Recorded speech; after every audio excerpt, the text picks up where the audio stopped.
Hello, and welcome to another edition of the Pediatric Ethics Podcast, sponsored by the Children's Mercy Bioethics Center.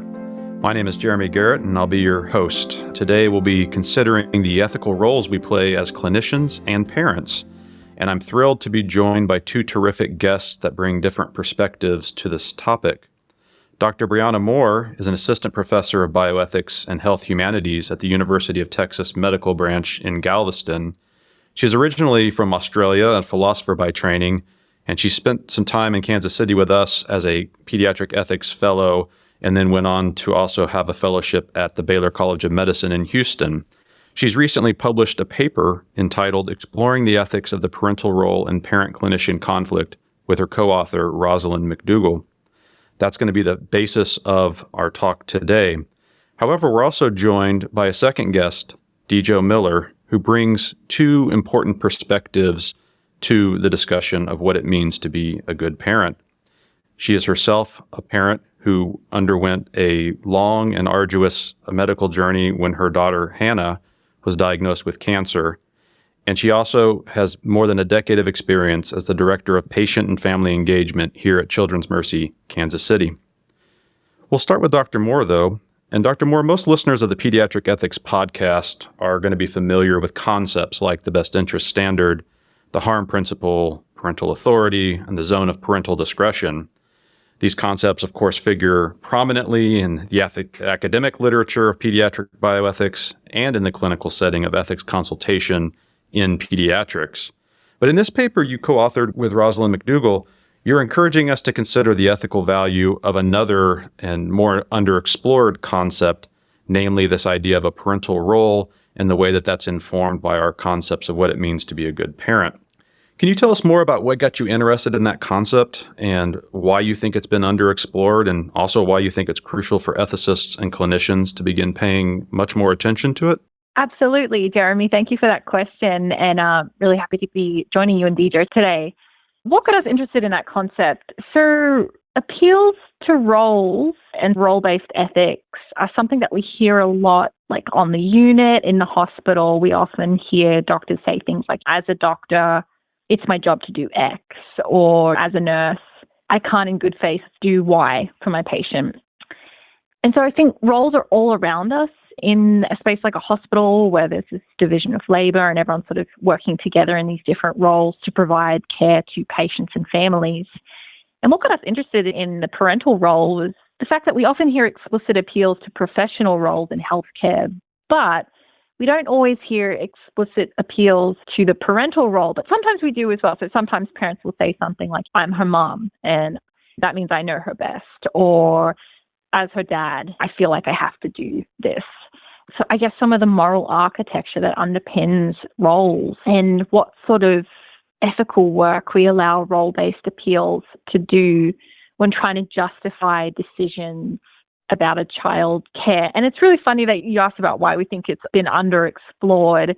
It's almost so obvious to say the parental role matters ethically, right? Like, yeah, of course it does. But we were interested in the idea that some of those traditional concepts in pediatric ethics that you mentioned hadn't talked about the ethics of the parental role as explicitly as you might expect. So we thought, okay, let's take a closer look at this and see what comes out of it. Yeah, it's really interesting to think that when a parent makes that claim that you just mentioned, as a parent or as her mother, they're clearly signaling a unique type of moral claim or reason, right? You wouldn't need to make that claim if you were simply making a claim about what's in the patient's best interest. You could just state, this is what I think is in their best interest. But when you add that as her mother or as a parent, you seem to be signaling something important. And it is strange that that hasn't been picked up too much in the pediatric bioethics literature before your article. Right. And one of the things that sort of motivated this paper was that the pediatric ethics literature sort of says, like, parents' reasons don't necessarily matter to whether a treatment decision is justified or not. It's the effect of that decision on the child that should really be guiding us ethically. And I don't know if I want to go so far as to say that we're skeptical about that, but we let clinicians, as I said, appeal to role-based reasons. And that's like a widely accepted idea in bioethics, you know, that where a lot of our ethical principles come from is the idea, like, as a clinician, you have these kinds of you occupy this role and it generates these kinds of obligations towards your patient. And so we were just really interested in whether parents could make similar appeals on ethical grounds, and if so, what that would mean for pediatric ethics, right? Kind of pushing on some of those core concepts like the harm principle and best interests. Well, in the paper, you described some fascinating work that is informing our idea of what it means to be a good parent. And you're drawing it from both the conceptual and normative domains as well as empirical studies. Could you briefly describe some of the main conclusions about the parental role that seem to be emerging from this work? Sure. It's a growing and really rich area, and a little worried that I won't do it justice by trying to summarize it really quickly. But the take-home message is really parents have a strong role-based ethic that they speak to when we do studies and we do qualitative work with parents. This comes across very, very clearly that parents have a range of good parent beliefs, but that the idea of good parent beliefs is action guiding. So being a good parent means different things to different parents, looks different in different families, but most parents feel constrained by their role and the obligations that they feel it produces, whatever they think those obligations are. There is some sort of consistent themes and threads in at least the empirical work on good parent beliefs and the parental role. So many parents mention things like feeling that loving and comforting their child, providing a sense of security and privacy, retaining responsibility for decisions and what happens to their child. Things like the need to actively do something, problem solving, emotion focused coping strategies, feeling informed about their child, what's going on with them, especially medically. Things like providing, protecting, preserving the child's sense of self and interest. These are consistent themes in the literature that parents speak to these when asked how they understand their role as a parent. And that when a child becomes ill, there's a lot of parents really have to kind of step through it and navigate new relationships, new spaces, new rules and norms, provide comfort and participate in caregiving in really new and challenging ways, and pivot into this new space and maintain their role in the face of what are often really challenging situations. One of the more interesting words that emerged here was this idea of piloting and all of the trepidation that comes with piloting in the real world with aircraft, of course. You can imagine thinking of your child in a similar way, and that there's a destination they need to get to eventually, and there's this journey along the way, and you've got all this complex stuff that has to happen, and how do you safely land the plane in the basic vicinity of where you intended to is a big challenge. I think it is interesting to reflect on the ways that a role-based ethical lens focused around our ideals of what it means to be a good parent could change ethical analysis of pediatric decision-making, as opposed to a lens that focuses primarily on things like duties or consequences or principles. What are some of the main changes that you see in the way that our analysis would look with this role-based approach? And what do you see as some of the primary strengths and limitations of that approach?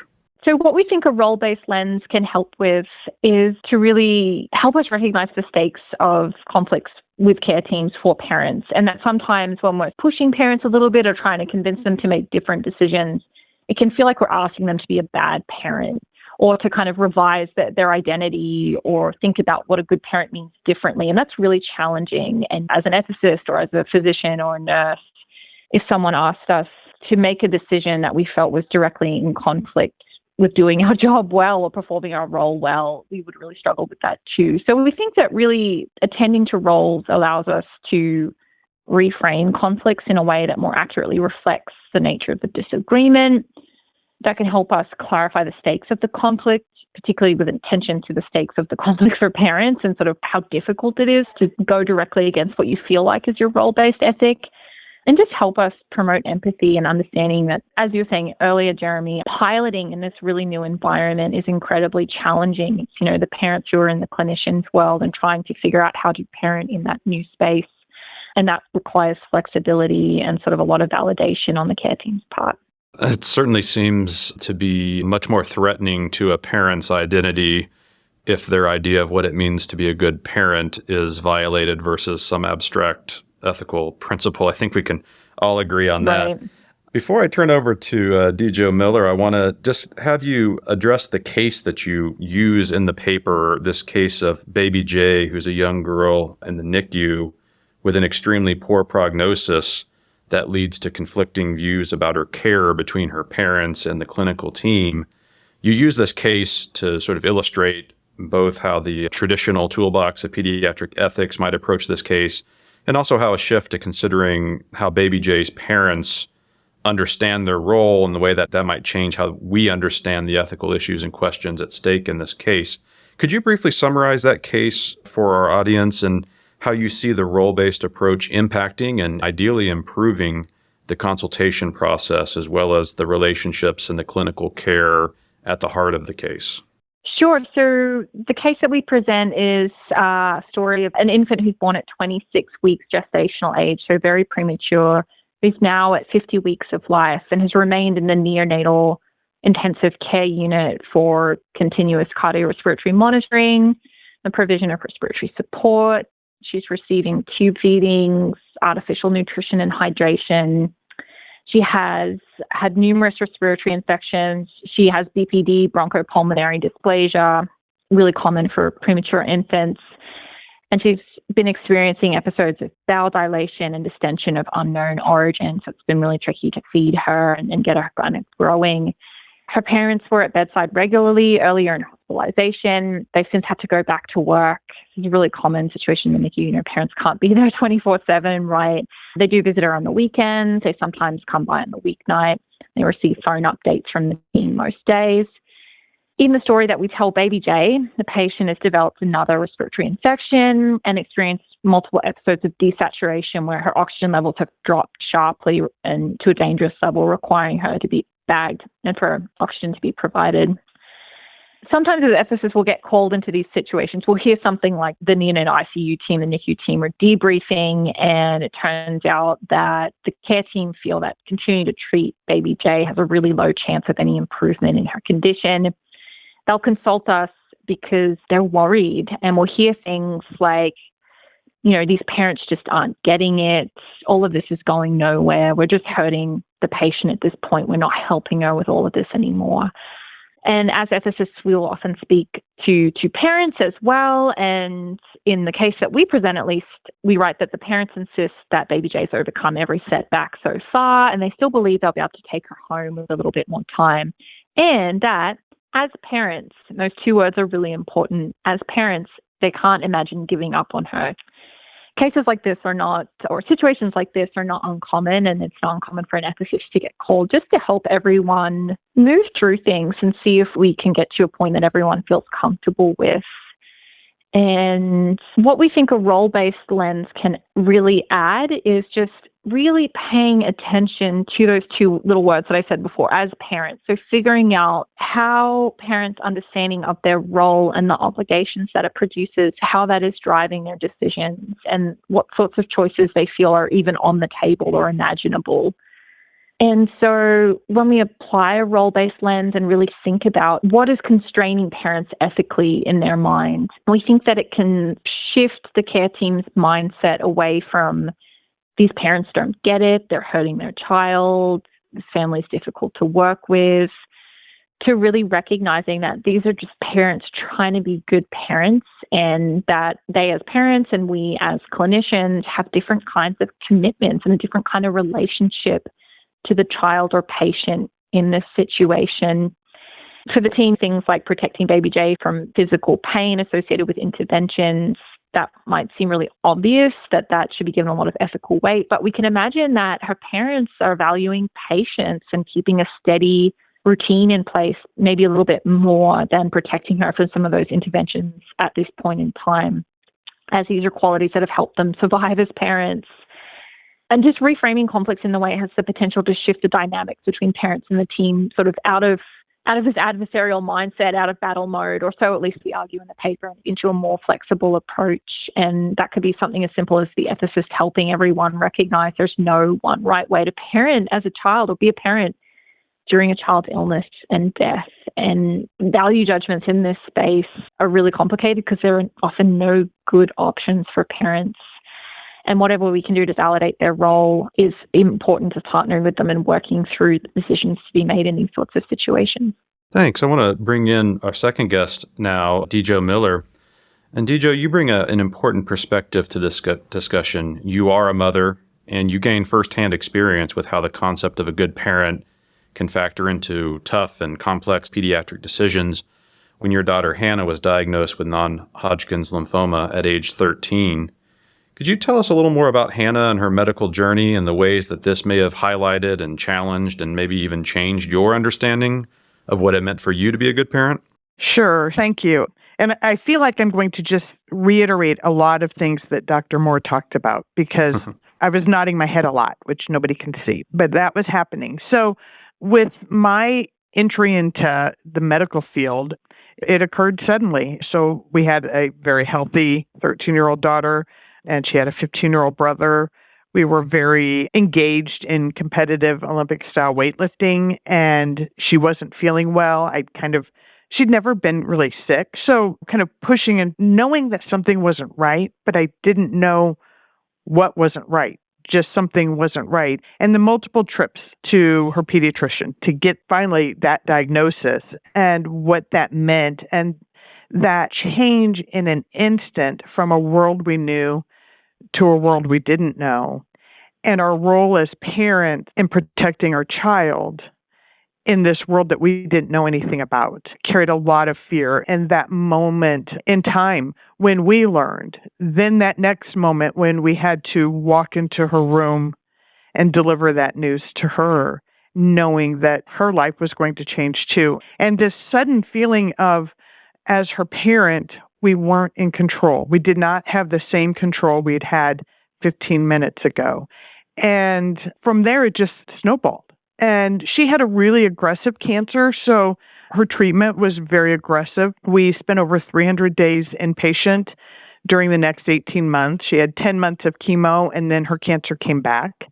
And so went down an experimental clinical trial route, and complications and being dropped from the trial and multiple surgeries and compassionate use exemption and just really trying anything. And I can remember when the cancer came back and we were handed the paperwork to enroll her in this clinical trial, the one clinical trial she qualified for. And I saw on the bottom of page 3 that said that my child was eligible because she wasn't expected to survive 3 months. And I just signed the paper and handed it back to the doctor because my husband, who's 6'2", couldn't stop crying. And I couldn't handle him. And my daughter was we were planning a vacation and all of this was changing. So, we're talking through that. And we just had to keep moving forward. And I can remember thinking, she's going to die trying to survive. Like, that's how hard we're going to try. Because I wasn't in it for the short term. I was in it for the long haul. Like, I want her to be alive down the road. And I was willing to help her get there, whatever that looked like, because I knew that if we gave up, that was permanent. And if we kept trying, we had the potential. And so in the midst of all of that, Hannah was 13, and we had a regular teenage daughter-mother relationship. And now we're doing this in public.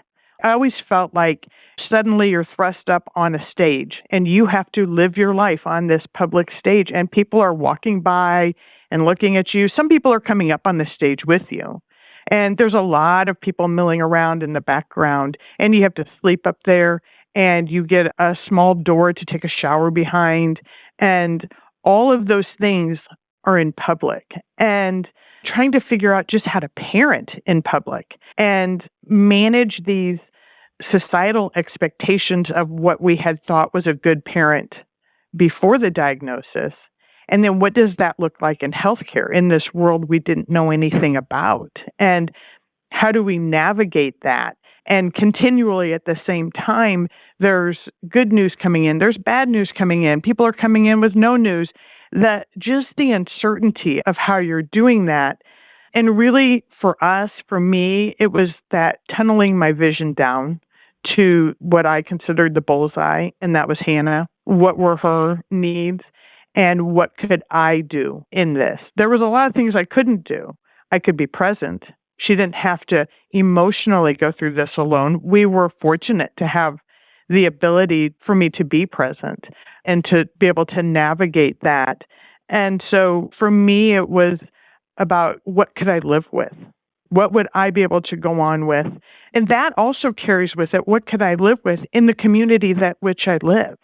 So with my family and my friends, and, I had to be able to defend all of our actions because everybody has questions and has ideas for what you're doing. And that's from my community. And then on the other side of the stage is all of the medical professionals that are also looking at me. And I have to be able to defend what I do. And doing all of that in the midst of being present with my child and being that support for her as she physically went through all of that experience. You put a lot of powerful insights, I think, into this concept there in the way that it is multifaceted. You're not just occupying this role of a good parent for the clinical team, and you're not just putting it up for your own family or for your wider family and circle of friends and outer community, but all of those at the same time. And you're constantly moving back and forth, I suppose, in what that looks like. And I really appreciate you bringing that point up. It never really quite occurred to me exactly what you're saying, but now that you said it, it's incredibly compelling and reminds us to be very gracious with people, that they're in a very unique position where they're having to live out their role-based views and ideals in front of everybody in a way that isn't normal in everyday life. You also bring another unique perspective, though, to this discussion, and I want to explore that briefly before we conclude, and that's your professional role at Children's Mercy Kansas City that you've had for more than a decade now. Following Hannah's battle with cancer, you were asked to become one of 2 parents on staff with the job description of basically trying to empower parents and families and make sure their needs and interests and perspectives are kept at the center of the care that we offer here at Children's Mercy. In your roles as family-centered care coordinator and director of patient and family engagement, what have you learned from other parents and families about what's most important to them when their child is a pediatric patient? And how do we empower them to live out their ideal of being a good parent in this very difficult situation? What have you learned from these parents and families you've worked with? It's been amazing to be opened and my eyes opened to this concept. Everyone comes with so many different backgrounds. I knew that, but when we were going through our experience, I knew mine. I knew mine really well. I met other families in the midst of it. And now being able to work at the hospital to really impact the system and how do we create the environment that promotes really patient and family-centered care concepts of that information sharing and dignity and respect and working together. What does that look like? And working with families who serve as advisors and who I meet on the floors, there's so many things that we have in common because I can talk about my experience and the things that I just shared, and other families, oh yes, they totally get that. And yet our lives prior to stepping into the hospital are completely different. I always thought it was really amazing that the friends that I made, because the rest of our lives didn't even come into play when we were walking our kids through their medical experiences. And so now I meet all of these other families and I learn their stories and what they're carrying up to that moment when they're placed up on the stage. And it's very different. We can even look the same. We can even speak the same language, but their backgrounds are very different. And so I'm so hyper aware of the fact that we all come to this place very differently, but then we have so much in common. And it's that love for our child. It's that fear for our child. It's that struggle to learn how to best navigate in this world, this medical world that we're suddenly thrust into. And it's being never on our best day. The hospital does not create better personalities. We're sleep deprived. We're scared. We don't know who's coming into the room, if they have good information, bad information, no information. So we all have these streams of things in common, and that love and that fear and that doing this in public. And yet we also come, what prepares us to be able to do that is our history. And it's all so very different. And so through my work here, then it's really how can I help create the system so that families, regardless of their background, staff, clinicians, providers, can step in front of them and give them space to be present with who they come with, their history, what they bring to this situation, and acknowledge that how difficult it is, how hard it is to just do all of this in present, unprepared, without rules. Society doesn't have a clue. There aren't any reality shows that teach you this. And so being accepted into that environment is, I think, where we have that opportunity. Yeah, it's hard enough to be a good parent when everything in the world is going right for you, and so much more difficult to be a good parent in public, navigating a complex medical system. We're really lucky to have you here at Children's Mercy helping our parents and families navigate those challenges. I'd like to conclude, though, by asking each of you, you've listened to each other, you've listened to the different perspectives that each has brought to this topic, the philosopher and clinical ethicist and on the one hand, and the parent and the family-centered care professional on the other. What do you think we can learn about the parental role and its ethical significance from combining these theoretical, professional, practical, and these highly personal insights? Deidre, I'd like to start with you, since you said you were nodding along as Bri was speaking. You said you were nodding along as Dr. Moore was speaking and addressing the questions that I was asking her. What do you learn from the work that she and Rosalind McDougall are doing here? Mostly, I just love the fact of bringing this to the attention. That we can't train the world's population so they're prepared for their child to have a devastating medical experience and how to do that. But we can provide that guidance for those who are patient-facing, parent-facing, to help these patients and families feel acknowledged for this unusual situation, environment that they are suddenly put into, and acknowledge who they are. They are the permanent role in their child's life. If their child lives or doesn't survive, that child is going to live with that parent in their heart, in their memory forever. And Hannah survived, and there were people that gave me some of that support along the way that acknowledged how difficult that was, how I seemed to be doing a good job. And that encouraged me more and more each time so that I could be a stronger advocate for Hannah. I could be her voice, knowing the history and background that we have. And this paper, I love how that acknowledges that, because it feels undervalued. We don't walk around with a badge with letters after our name, but I knew Hannah before anybody. I went home with Hannah. Nobody else did.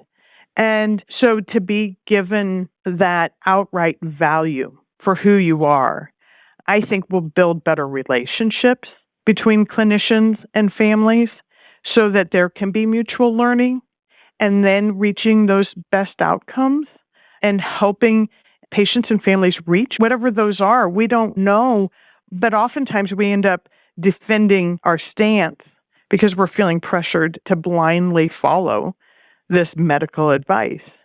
But I know that if I hold on 2 weeks and they change who the attending is, I might get different advice. Why would I give up now?